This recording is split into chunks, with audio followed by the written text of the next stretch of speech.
哎，你想知道俺家未出生的老二他亲爹给他起的啥名吗？你想知道我女儿当年美丽的公主名是怎么在东北陨落的吗？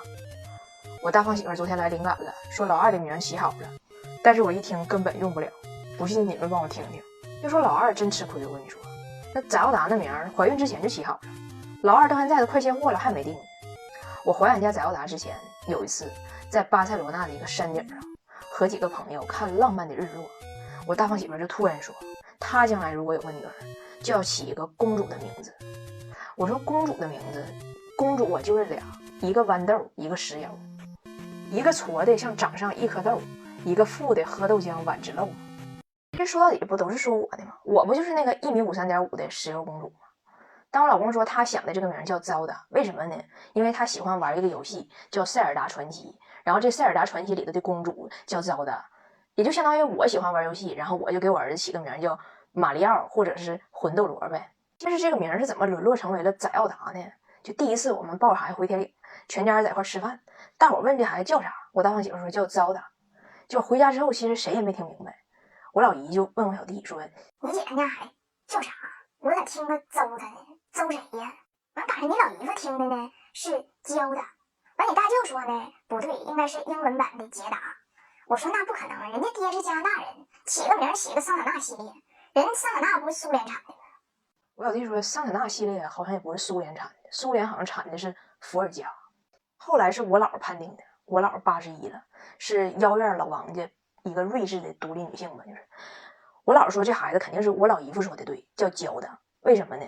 我老公不是叫 Jamie 吗？但我姥从来都是管他叫杰米，所以说呢，这姑娘叫焦的，爹叫杰米，这不就顺过来了吗？爷俩都姓杰。当时我觉得我姥分析的太对了，这孩子就应该叫焦的，就爷俩都姓杰嘛。但是我小弟非得较这个劲，说你们这几个发音都不对，你要想读对呢，就把这几个汉字连起来快读，就是翟奥达来走焦的。然后我老姨这个可爱的东北女人就犯了一个所有东北人都会犯的错误。我小弟忘了一个事儿，就他们这辈子啥苦没吃过，啥累没挨过，但是啥时候管翟叫过翟。我老姨看着这仨字上来就是翟奥达，所以我女儿这个名就从这个本来还挺 international 的这个糟的，就沦落成为了翟奥达嘛，属于桑塔纳系列，原产于俄罗斯。但是到老二这呢，就我最近太忙了，就没寻思给他起名的事儿。完前两天家里人一块吃饭，我二姨夫喝了点酒，有点畅想，说你看这孩子是个牛宝宝，还是老二，要不然就叫牛二吧。咱说俺家孩子好，是妈妈的确是个酒蒙子，但即使说要起个酒名，咱不说一定要起个酱香型的吧，咱也配得上50块钱以上的呀。那咋给俺起个这么散装的名呢？完昨天我大胖媳妇跟我视频的时候说她来灵感了，想好名了，叫丹忒。我一听我说叫蛋挞呀，后来我反应过来了，丹忒的中文名是但丁。我说你为什么要管你的亲生骨肉叫但丁啊？这要是个儿子，咱说是个公但丁就已经够难听的了，你要是个女儿张但丁，哎呦我的妈，谁为他负责？更有意思的是他爸在旁边听着了，说啊但丁不就是那个巴黎圣母院顶上敲钟那个吗？我说那是卡西莫多。然后我婆婆搁那装大明白啊，对，人家那是卡西莫多，但丁是写卡西莫多那个。我说写卡西莫多那个叫雨果。我老公说你们说那都驴唇不对马嘴，人家但丁写的是红与黑。我说你可行了吧，你们都说错了，人家但丁写的是聊斋，还但丁，你上网搜搜他长啥样，要真生个女儿长得像但丁，鼻子跟匹诺曹似的咋整啊？叫匹诺曹都比但丁好听，就叫牛二都比但丁好听。他外国人经常起名就是特别不严肃，你看我老公就说那怎么就不能叫但丁，就向经典名著致敬嘛。我说那也不能那致敬，那我如果喜欢资治通鉴，我儿子也不能叫司马光啊，咱说可以叫张达刚，对不？你们感觉呢？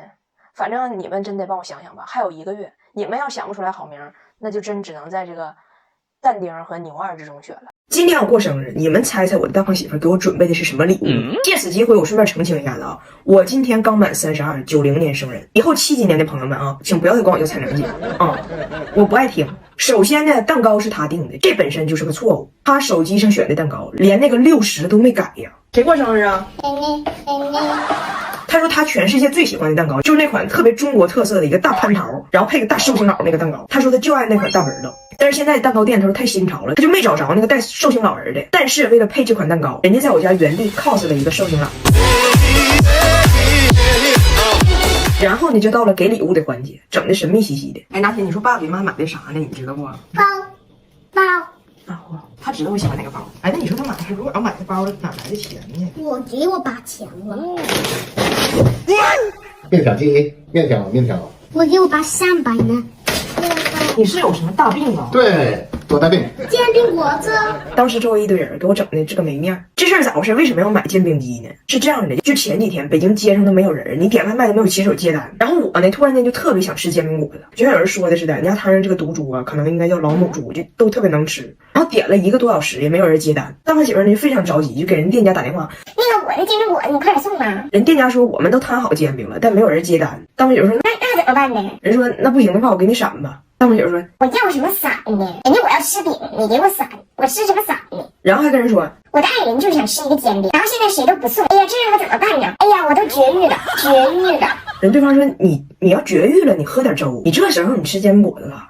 我说你是不是又用你那个手机 APP 学汉语学窜台了呀？你是不是想说绝望啊？那怎么说个绝育呢？俩人唠的那个劈叉呀，后来拎衣服自己出去买去了，说为了我做一般男人，坚决把这个煎饼给我买回来。你穿上毛裤不穿。你等着毛裤买完了你不穿，你这毛裤全给你放闲鱼上卖了。不要。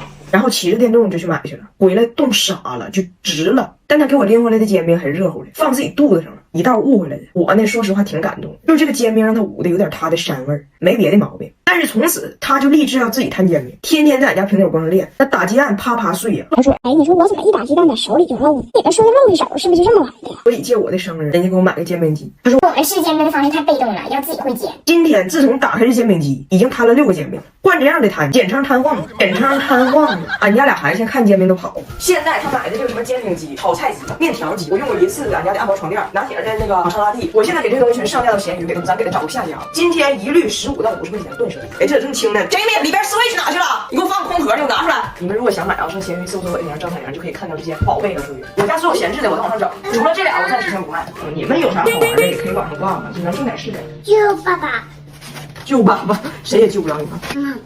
妈妈。哎，我家张大铁但凡能拎起一把刀，他爸已经撒手人寰。真的，大胖媳妇这个爹哈太费孩子了。昨天大胖媳妇送拿铁上幼儿园，平时送孩子就送到幼儿园门口，老师给领进去。昨天因为迟到了，得亲自送到班级。他去的时候，我就接连着嘱咐我说，拿铁的班级叫百合班。他记住了，从我家走到幼儿园也就3分钟的时间，路上还一直练呢，百合班。结果到了幼儿园，冲着门口保安老大爷就问哪个老师是白班？保安老大爷也懵了，除了我都是白班。于是大胖媳妇就纯凭感觉把儿子送到了茉莉班。茉莉班是幼儿园大班，人均年龄是张家铁的2倍。张家铁进去了也绷不住了，想跟亲爹说点啥，无奈语言不通。他爹爽快的留下一句拿铁拜拜就走了。拿铁拜拜。还自己录了个视频发了个朋友圈。儿子上学2个月了，进班级还这么羞涩，我的儿子该不会是一个哀人吧？过了10分钟，老师给我发微信说您的儿子被送到了幼儿园大班。张大铁小朋友没有慌，自己走出来遇到了园长，最终被带回了属于自己的社交圈层。我就问他，我说百合班多简单，你记不住吗？他说那保安老大爷说全幼儿园除了他全是百合班，属于公开课。而且咱家拿铁2岁，别的孩子4岁，那也没差多少。我说这差的是1倍，这就相当于你老了拿铁送你去敬老院，就你70，别老头都140。他说那这哪是敬老院，那不博物馆。就这事儿在俺家这都不算啥，我就把这1周之内他是怎么坑张大铁的画面给你们随便丢几个，你们就懂了。来是看我去是够，点头 yes， 摇头 no， 要拿拿铁喊哈喽。谁给穿的裤子呀？爸爸。就大胖媳妇这么带孩子能长这么大，纯属是靠命。很多细心的事还真得靠我妈。孩子用的东西都精心挑选。拿铁小时候虽然皮实，但是皮肤敏感，多亏他选了好奇屁屁面膜纸尿裤，尿便分区面层，精准吸收，还加了维稳精华，呵护屁屁不怕红，贼安心。你以为就俺家小猴是这个待遇吗？不，美丽的翟奥达也遭遇着同样的命运。上次翟奥达一个朋友过生日，马上去人生日 party 了，买的礼物还没到呢，没办法，翟奥达就空手去的，就很尴尬。他爸带着孩子们就去了生日 party 的儿童乐园，看到场景灵机一动，心生一计，他告诉翟奥达，一会儿爸下楼给你这朋友买个礼物，但是在那之前你这么说。于是翟奥达非常骄傲地站在高处，通知了全场。我先给到我今天的第1份礼物，我的爸爸能让你们所有人飞。最终翟奥达的爸爸他没有食言，他真正做到了一胖落万物飞。我的婆婆温迪当时也在场，一脸震惊和不解。我以为他会去阻止他的儿子，谁料到说时迟那时快，温迪一把把怀中的张大铁塞给了我，冲他儿子喊带我，然后纵身加入。